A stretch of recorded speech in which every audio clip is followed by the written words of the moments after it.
Shalom semuanya. Shalom. Nah, pada saat ini saya akan berkhotbah.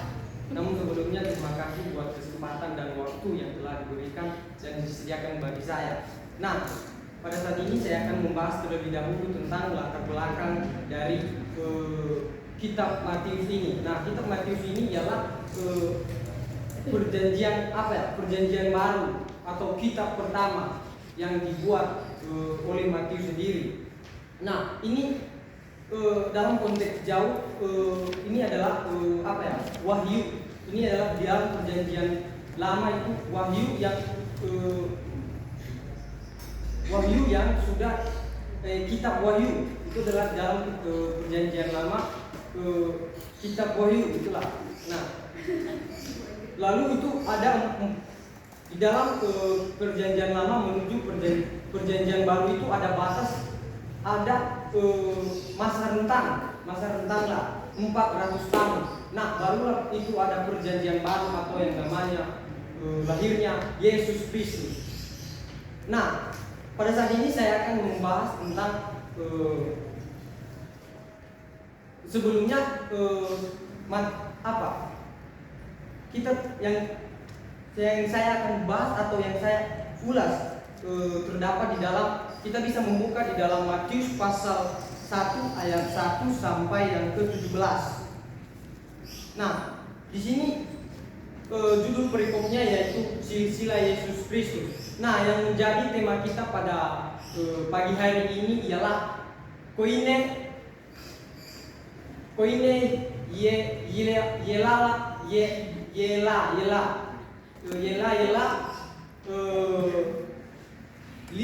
Lisous Christos. Nah, yang artinya itu daftar nenek moyang Yesus Kristus atau dalam bahasa lain itu dari Abraham ke Daud atau David, dari David ke pembuangan ke Babel dan sampai ke Yesus Kristus. Nah, atau dalam kata singkatan atau dalam kata lain, kalimat lain singkatannya ialah silsilah. Nah, silsilah ini ialah dalam bahasa Yunani Genesis yang artinya kelahiran, garis keturunan. Asal kata berasal dari genea yang artinya kelahiran atau secara kiasan atau alam. Nah, pengertian silsilah menurut KBBI Kamus Besar Bahasa Indonesia ialah asal usul suatu keluarga berupa bagan, susur galur, keturunan. Nah, menurutnya ia berasal dari keluarga baik-baik. Nah, catatan yang menggambarkan hubungan keluarga ternak sampai beberapa generasi. Link penggambaran hubungan antara bahasa induk dan bahasa-bahasa turunan dalam keluarga bahasa. Nah, silsilah adalah rangkaian garis keturunan atau hubungan kekerabatan antara individu yang disusun secara turun-temurun. Nah, biasanya dimulai dari leluhur terdahulu hingga ke generasi terkini. Nah, dalam konteks ini silsilah digunakan untuk melacak sejarah keluarga yang mengidentifikasi hubungan antara individu dan menunjukkan garis keturunan dari generasi ke generasi lainnya. Nah, menurut pendeta Abraham Park, Deming Dedek, arti dari silsilah terbagi menjadi dua bagian. Nah, bagian pertama yaitu arti umum dari silsilah. Nah, definisi silsilah dalam huruf kanji menunjuk pada buku yang membuat bagian hubungan garis keturunan sebuah kaum keluarga yang berasal dari seorang nenek moyang dengan berpusatkan pada aliran patriarkat. Dan bersamaan itu pula sekilas tentang jejak garis keturunannya yang dijelaskan supaya mudah dimengerti. Nah, lebih lagi, silsilah merupakan buku sejarah sebuah keluarga yang menerangkan asal usul kaum yang sama, menghormati garis keturunan. Contohnya seperti tadi, mulai dari Adam sampai ke Abraham, dari Abraham sampai ke Daud, dari Daud sampai ke keturunan pembuangan ke Babel. Nah, dari keturunan pembuangan ke Babel sampai ke Yesus Kristus, anaknya Isa.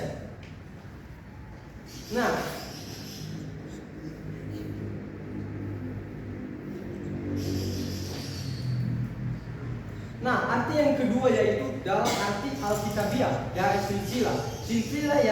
Silsilah tampak di Alkitab umumnya menampakkan garis keturunan yang turun dari nenek moyang. Silsilah tampak di Alkitab adalah catatan yang dicatat secara berurutan tentang keluarga dari golongan-golongan seperti pribadi atau keluarga, kaum, suku, bangsa, dan lain-lainnya sesuai dengan nama. Arti bahasa asli dari silsilah, terdapat beberapa kata asli yang menunjuk pada silsilah. Yang pertama yaitu Yahas. Yahas berarti namanya dicatat dalam silsilah. Jadi Yahas secara umum dipakai untuk menunjukkan silsilah umum yang mencatat nama saja. Namun secara khusus dipakai untuk menunjukkan silsilah yang dilestarikan oleh tiap-tiap suku ketika sensus penduduk. Nah, ini juga terdapat di dalam Alkitab 1 Tawarik 4 ayat 33 dan seterusnya. Ada 1 Tawarik 5 ayat 1 dan sampai seterusnya. Nah, jika contoh penggunaan kata Yahas yang ditulis dalam 1 Tawarik 9 ayat 1, seluruh orang Israel telah terdaftar dalam silsilah, nah maka dimasukkan dalam silsilah atau Yahas tidak hanya menunjukkan garis keturunan dan jumlah yang ditegaskan dari tokoh-tokoh yang masuk dalam 12 suku, melainkan juga menampakkan bahwa mereka diakui sebagai umat pilihan Allah, sehingga dimasukkan dalam berbeda dalam beberapa buku. Nah, berbeda dengan Yahas yang umumnya dipakai untuk sah umat perjanjian. Nah, menjabarkan nama-nama yang ada dalam suatu daftar. Nah, arti yang kedua yaitu telodet. Nah, telodet itu ialah riwayat, daftar keturunan atau riwayat keturunan yang berasal dari kata 77 atau fala yang berarti melahirkan atau arti lain pada binatang. Nah, oleh sebab itu telodet berarti kelahiran atau urutan kelahiran. Nah, kata silsilah dalam bahasa Ibrani atau telodedatam berbentuk jamak, orang ketiga laki-laki dan orang ketiga laki-laki. Nah, dari kata teloda yang berarti keturunan, hasil atau kelahiran. Sehingga jika diterjemahkan secara akurat, maka berarti generasi-generasi mereka. Atau kita dapat melihat kasus ini pendahulu yang dimana persyarat dan melaluinya keturunan-keturunan akan dimulai. Nah, dengan demikian kata lain telodet memperlihatkan dengan terang bagaimana Allah akan bekerja di antara keturunannya di kemudian hari, dan melalui keturunan mana ia akan menjalankan sejarah penebusan melalui menerangkan riwayat keturunan dari tokoh yang ada di titik permulaan. Nah, jadi kesimpulannya dari silsilah adalah bahwa pengetahuan dan pemahaman tentang silsilah keluarga memberikan wawasan yang berharga tentang asal usul dan identitas seseorang, serta memungkinkan penghargaan terhadap sejarah keluarga dan kekerabatan. Nah, yang kedua itu kata memperanakan. Kita akan membahas tentang kata memperanakan ini dalam bahasa Yunani genao, yang artinya melahirkan atau anak. Nah, definisi melahirkan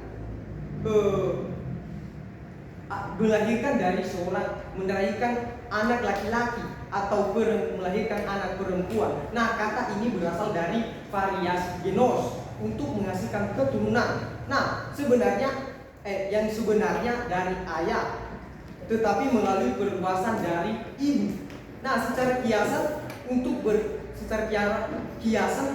beregenerasi.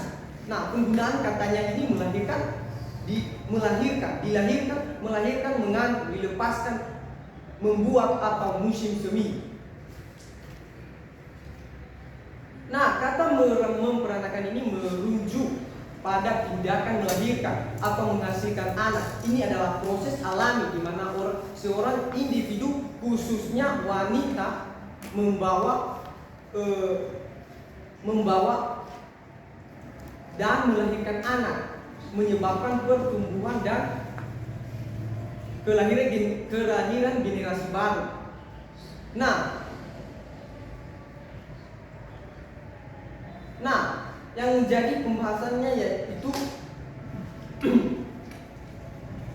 mengapa Injil Matius mencatat silsilah Yesus Kristus sedemikian rupa dan berbeda dengan Injil lainnya. Nah, karena Injil Matius ditujukan kepada orang Yahudi.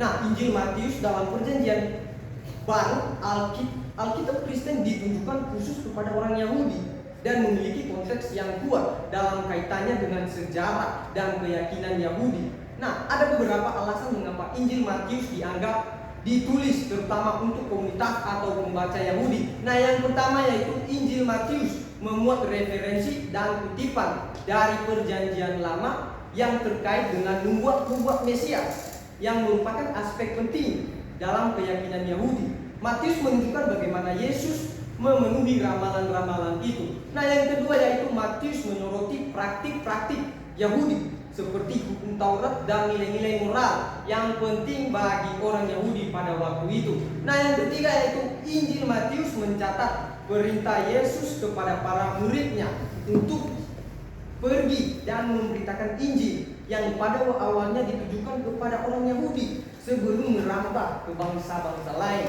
Nah, yang keempat yaitu pada masa itu orang-orang Yahudi merupakan audiens yang paling langsung terkait dengan konteks sejarah dan sosial di mana Yesus hidup. Nah, Matius ini menekankan ajaran dan peristiwa yang sangat relevan bagi masyarakat Yahudi. Namun penting untuk diingat bahwa seiring dengan perkembangan pesan Injil, misi Yesus dan pengembangan gereja, Injil Matius seperti Injil lainnya ditujukan bagi semua orang, bukan hanya bagi orang Yahudi. Nah, tujuan akhir dari Injil adalah untuk menjangkau dan mengajak semua orang dari semua lapisan masyarakat untuk mempercayai Injil dan mengikuti Kristus. Ya, meskipun awalnya ditulis dengan fokus kepada orang Yahudi, namun Injil Matius memiliki nilai dan pesan yang universal bagi semua orang. Menurut DRS atau Dr. M.L. Dewey Verman, Injil Matius ditulis demikian rupa karena di dalam Injil Matius mengatakan secara terang-terangan berupa pengolahan pribadi dari bahan-bahan yang diterima si pengarang, dan juga tidak ada Injil lain yang susunannya begitu sistematis. Contohnya seperti ajaran Yesus dikumpulkannya pada beberapa tempat, misalnya isi khotbah di bukit. Nah, terdapat di dalam Matius 5-7. Secara garis besar terdapat juga di Injil Lukas, tetapi terpisah-pisah di antara bahan-bahan lain dalam beberapa pasal di dalam Lukas 6, Lukas 11, dan Lukas 12. Nah, dapat kita simpulkan bahwa ajaran Yesus menyatakan ia adalah nabi yang akan datang sesudah Musa. Nah, terdapat di dalam, kita bisa membacanya di dalam Kisah 3 ayat 22 dan 23. Nah, unsur yang berhubungan dengan susunan kitab itu ialah untuk mengolah bahan-bahannya menurut jumlah-jumlah tertentu, yakni 3 dan 7 angka.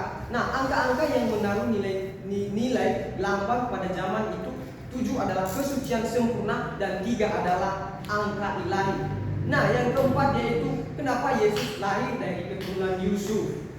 Nah, ada beberapa pandangan. Pandangan yang pertama yaitu menurut Martin Luther, seorang teolog dan pemimpin reformasi Protestan pada abad ke-16, menitik beratkan pandangannya pada konsep Yesus sebagai Mesias yang memenuhi nubuat Perjanjian Lama.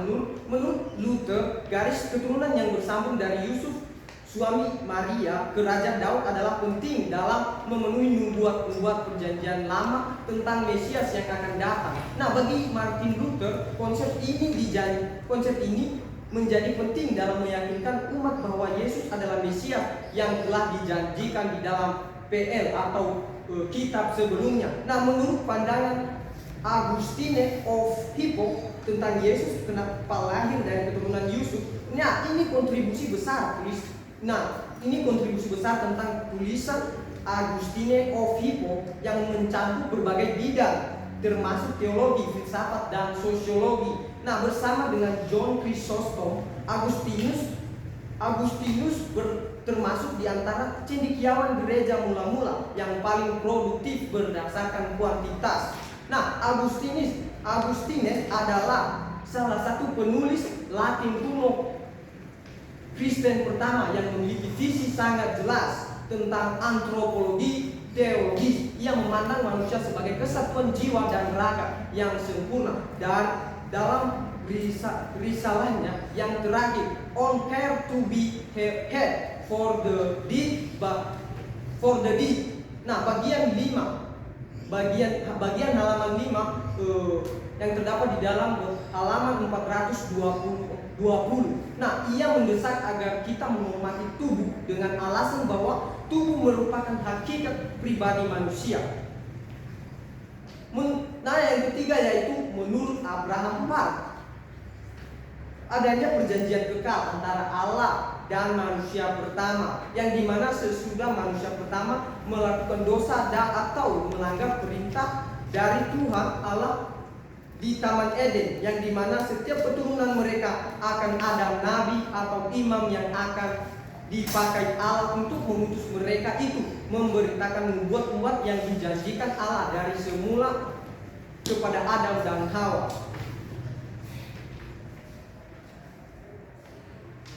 Nah, yang menjadi kesimpulannya ialah silsilah itu penting karena untuk mengingat orang-orang sebelumnya yang lebih duluan dari kita, dan juga mengetahui keluarga kita dari zaman terdahulu sampai sekarang. Terlebih-lebih bagi kita umat Kristiani yang harus mengetahui hal tersebut atau sudah di luar kepala kita. Nah, demikian dan terima kasih. Shalom.